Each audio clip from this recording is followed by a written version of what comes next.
Alright, welcome everybody, and holy shit, Batman gameplay update 7.22 is now live, which means things are gonna get crazy.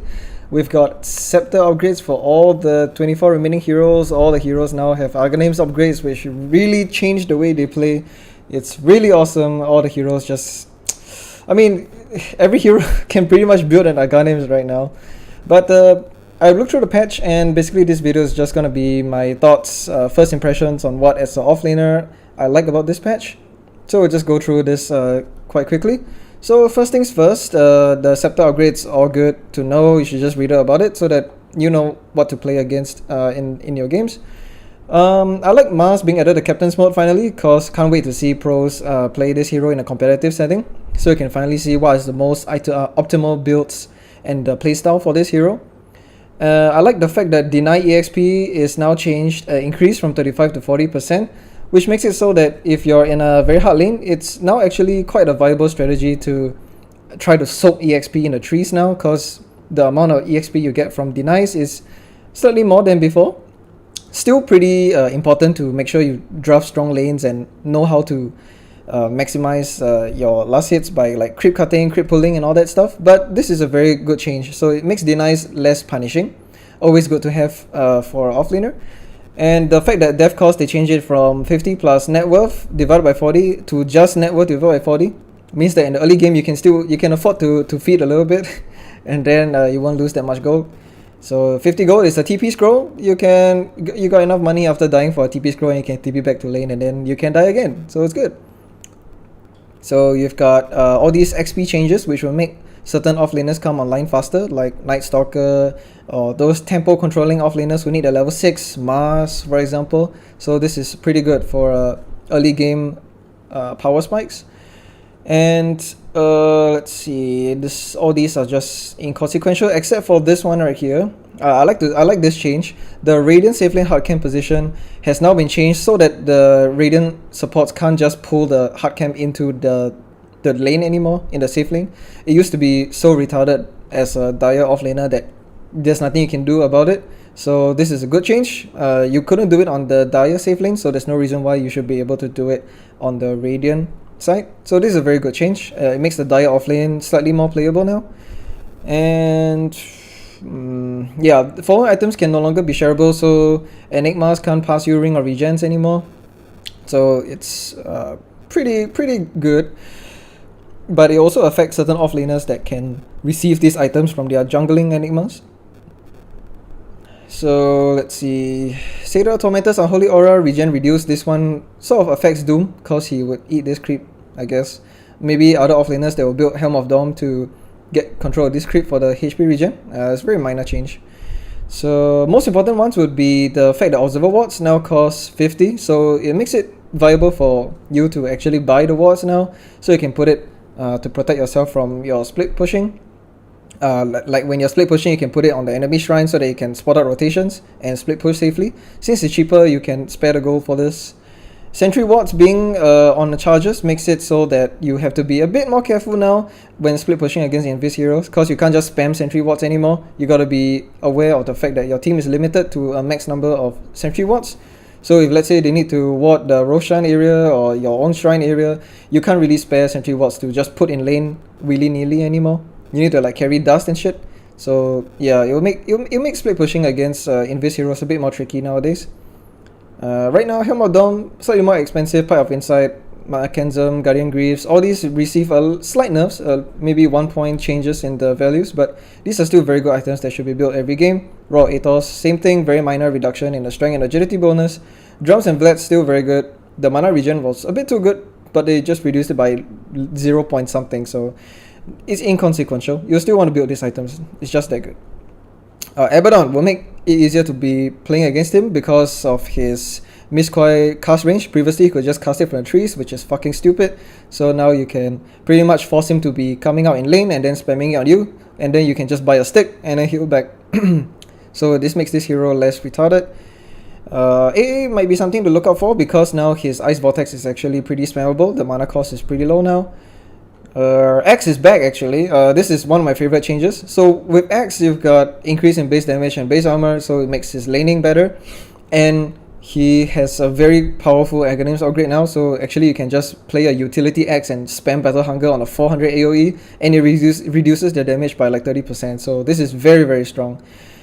Yep, Axe is definitely going to be back. Bat Rider got nerfed a little bit with the Firefly cooldown, so he's got 6 seconds downtime at level 1 now. Maybe you want to get early level 2 in Firefly instead. Beastmaster, they moved the talent back from the boss and the wall axes, so at level 15 he got back his his power spike with the boss, and then his Aghanim Scepter makes the wall axes build actually viable because you can just keep spamming them out and buffing the damage of your summons. So definitely Beastmaster might be good now. So slight nerfs to Bounty Hunter and his Jinada, so support Bounty Hunters will be less effective when they come up to you with the Jinada. And let's see, Bristleback is actually pretty good now. I mean, his armor increased by 1 and both his spells got buffed, so definitely this hero is approaching competitive levels.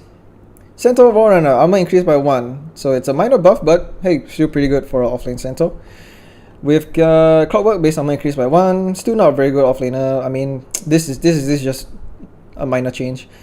Darkseer, the fact that his AoE search is moved to level 25 means that level 20 he doesn't have that huge of a power spike. But this hero is still good because they didn't really touch anything else. So Darkseer is still pretty solid, I think. Doom, okay, this is a big change. So the fact that Devour can only target a creep level limit of 3 at level 1 means you can no longer eat the Satar creep and be unkillable. You need to actually max out Devour now in the lane. But other than that, he didn't get changed except for this level 25 talent, which is Omega cool. You get 175% cleave now, which makes right click Doom pretty scary. Dragon Knight's Scepter upgrade is cool. I mean, I know it's not an offlaner, but you know, the Black Dragon sounds really, really awesome. So next up we have Legion Commander base armor increased by 1. She's actually very tanky right now, so that's always nice. I like Legion. Magnus, starting strength increased by 2, Shockwave, X, the X Shockwave is pretty good, so we could see Magnus maxing the Shockwave and then going for the Aghanims, just to provide some like a nuking frontliner kind of role.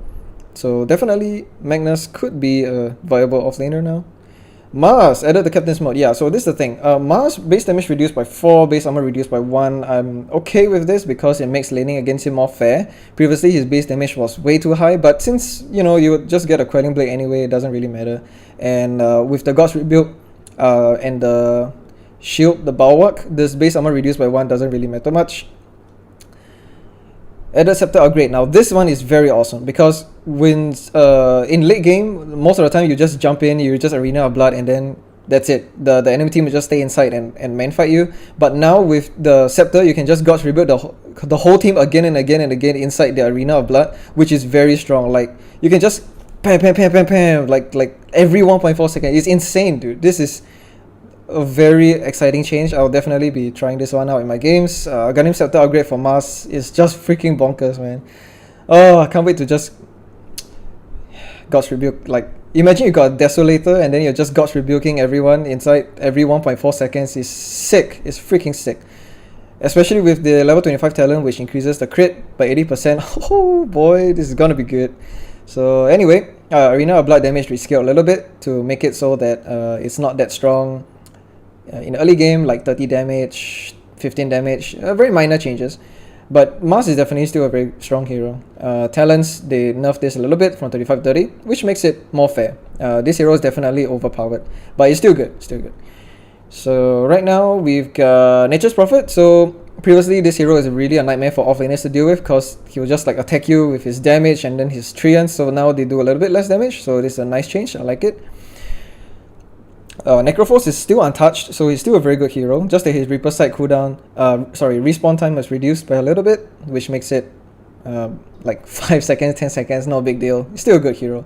Nightstalker is going to be freaking OP though, because his Scepter upgrade now makes his Void now an AoE, which has a mini stun, and then it reduces the cooldown by 2 seconds. So this is spammable as fuck, and you can just use your Silence AoE to like just destroy any team fight. You can just like fly in and then AoE Void, AoE Silence is insane, man. Nightstalker is going to be strong. He's going to be one of the strongest offlaners with the Aghanims.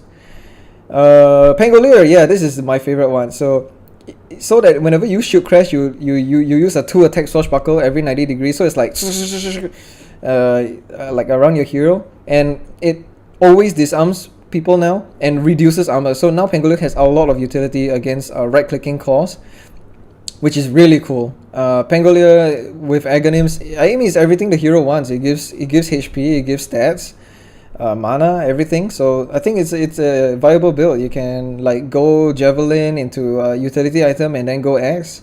The teamfight potential for Pangolier is now insane. It's really cool.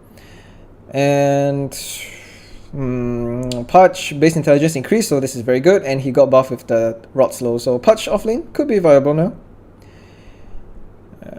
Shadow Shaman might be easier to play against now because his mana costs increase a little bit, at least in the early levels, so he can't really spam you out of the lane with this anymore. Always good to have. And Slardar, okay, this is also my second favorite change.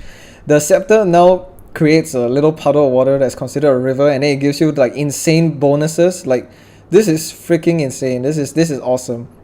And the AoE is quite large, and it lasts for 25 seconds. So if you take it with the talent, 4.5 seconds Slithering Crush cooldown, you can spam the Slithering Crushes in a late game team fight, and then you can just like be immortal. You know, you can just keep running around bashing people. It's insane. Freaking love Slardar. I'm gonna play him more now. So it's awesome, man. Like it's 550 AoE. It lasts for like almost half a minute. You got HP regen, armor, status resistance. This it's just insane. I need to try this. So yeah. Other than this, Titanter Gush got a little bit of buff with the Scepter. Timbersaw might actually be slightly better now that they buffed his stats, but other than that, I think overall this hero still has some issues like scaling into the late game. So we'll see if Timbersaw actually becomes good. I don't think so. I mean, they're just way better offlaners right now, but it's always good to take note of this. The rest here is fine. Underlord now might want to max the Pit of Malice because it's actually pretty good. 18-second cooldown on level 4 Pit of Malice, and then the radius increase as well. So you could definitely go like utility stunning Underlord with Athos and Pit of Malice to have maximum lockdown. So you can like max your Rain of Fire, Firestorm, and then max Pit of Malice, ignore the aura. So that could be a one way to play offlane Underlord now. And I think that's about it. Yeah, that's about it. So these are my favorite changes for gameplay update 7.22. Definitely got Mars, Slardar, and aghs. These three are my favorite heroes that got the aghs reworked, so I definitely want to try them. Oh, Nightstalker, yeah, Nightstalker is the fourth one. The changes to EXP, I really like it a lot, and of course the way that the pool cam for the Radiant was changed. So in general, yeah, these are the things that I'm most happy about. Of course, there are a lot more changes, so definitely encourage you guys to read through the whole thing. But in general, that's what I as an offlaner would look out for. Alright, so hope you enjoy the patch and wish you success in your games.